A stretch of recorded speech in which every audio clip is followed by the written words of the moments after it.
Welcome to this LiveSimTours.com tour of Knik Glacier, one of the optional tours available to people attending the Goodwill Delegate Assembly in Anchorage. I am George Kessinger, and I'll be your pilot and tour guide and try to get this plane down the runway there.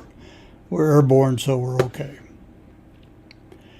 We are in the Microsoft Flight Simulator, and this map is to show us that Anchorage is the fourth largest city in the United States. The three larger are also in Alaska. Anchorage City is actually larger than the state of Rhode Island.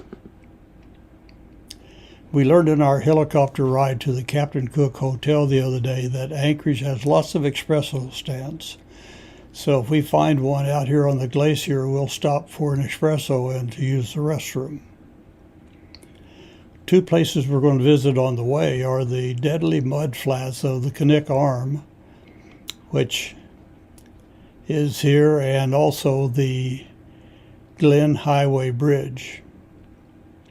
In 1925, an outbreak of diphtheria in the remote western Alaska city of Nome spurred the then territory to commission 300,000 units of diphtheria antitoxin that was at the Anchorage Railroad Hospital to be transferred to Nome. So by train to Nenana up by Fairbanks, and then on to Nome by dog sled. Almost 700 miles in 5.5 days. The story became legend, and it's a great story. You can read all about it in Nan Elliott's book, I'd Swap My Old Ski-Doo for You. I've not read the book, but I love that title. The serum run was done in relays, not in a grueling, money-oriented 1,100-mile race. It was 20 mushers and about 150 sled dogs across the 674 miles in 5.5 days, facing temperatures as low as minus 70 degrees Fahrenheit.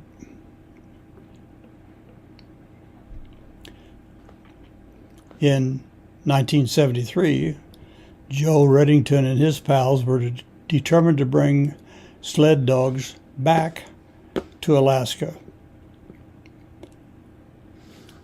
So they created the race and named it the Iditarod, which maybe had a little more finesse than Great Race of Mercy Serum Run Memorial.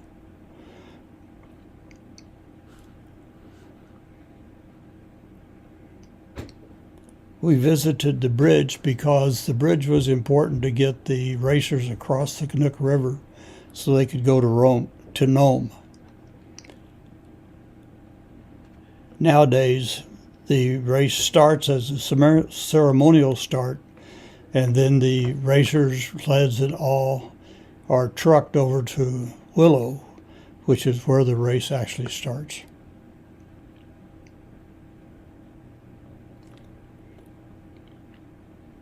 We're coming up on the glacier here, and we're going to see the face of it, and it'll show us that it's crowded with icebergs and brush, and it's the color blue. And remember, the color blue is because ice absorbs all colors except blue. The deadly mud flats of the Knik Arm are a source of many urban legends in Anchorage.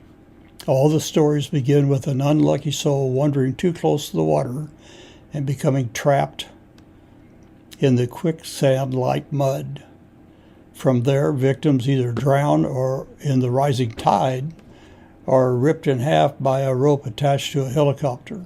The legends abound. So we hope our friends in Anchorage are not tempted to test the mud flats. And this is a very good reason for our visit to Alaska in this LiveSimTours.com tour. There are no roads leading to the Knik Glacier.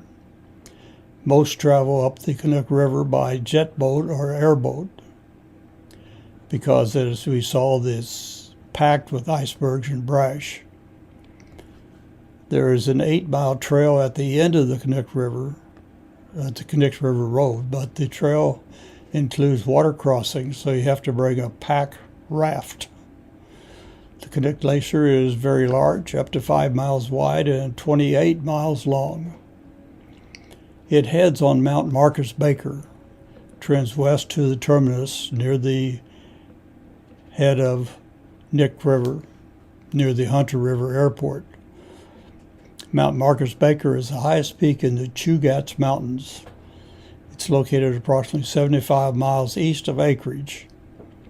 Its elevation is 13,176 feet. So we're going to continue learning about glaciers. Here's a cirque, which is a bowl-shaped part of the mountain where a glacier starts, and it keeps chipping away at the mountain. Then, if you put 4 of those on one peak, you get a Matterhorn, such as the Matterhorn in the Alps. Here we see the medial moraine is formed by 2 lateral moraines on the 2 glaciers coming down to meet, and the lateral moraines meet to form the medial moraine.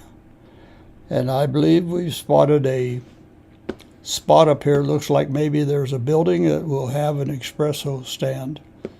So we're going to approach there and see if maybe we can land and join it. Yep, there it looks.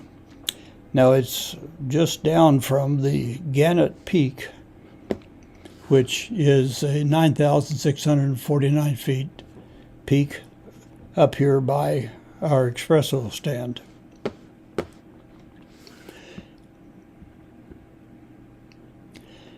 Visiting glaciers is not without its risks. On March 27, 2021, a heli-skiing crash occurred in the south of the Knik Glacier, killing 5 of the 6 on board. Among the dead was the businessman entrepreneur Peter Kellner, who at the time of his death was the richest. By the way, this is a pretty good landing. Anyway, Kellner was the wealthiest person in the Czech Republic. It was over 2 hours before the crash was reported, 5 hours before the rescuers could arrive at the scene, and another hour before rescuing the lone survivor. He lost all the fingers on one hand and 4 on the other. It's another reason to visit Alaska on a LiveSimTours.com tour. So we're going to pull up here by this building and stop and go inside and find an espresso stand and a restroom. And it's a great time for me to say thank you for taking this LiveSimTours.com tour of Knik Glacier. And here is a list of all the tours available during the Delegate Assembly. Thank you.